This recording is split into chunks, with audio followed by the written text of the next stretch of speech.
you could just say something to somebody to really understand, what it's like to live with hemophilia, what you would love for people to know, that you wouldn't have to explain all the time or whatever, just to, raise awareness. Or if you just, what would you like people to know? Honestly, it's really tough for me to answer because it's not something you can just unroll the carpet for that easily.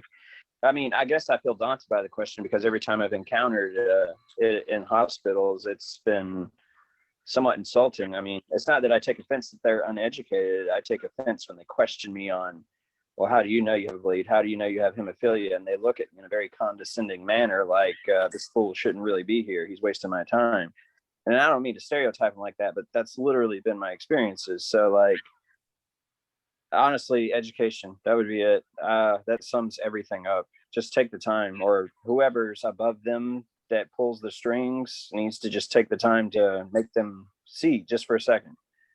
Because I mean, Matt's right. We don't want to go to the ER. We hate it. And probably because of the way we're treated some of the times. But yeah, I don't know if that helps. It's tough when it comes to that. What I would say to them.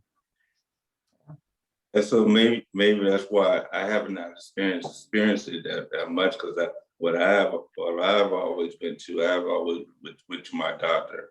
There were very few times where I actually went to an emergency room.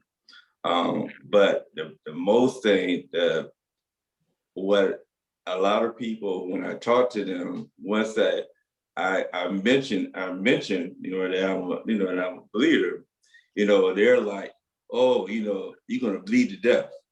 That's what they think. That's where educating them. Okay, this is what I can.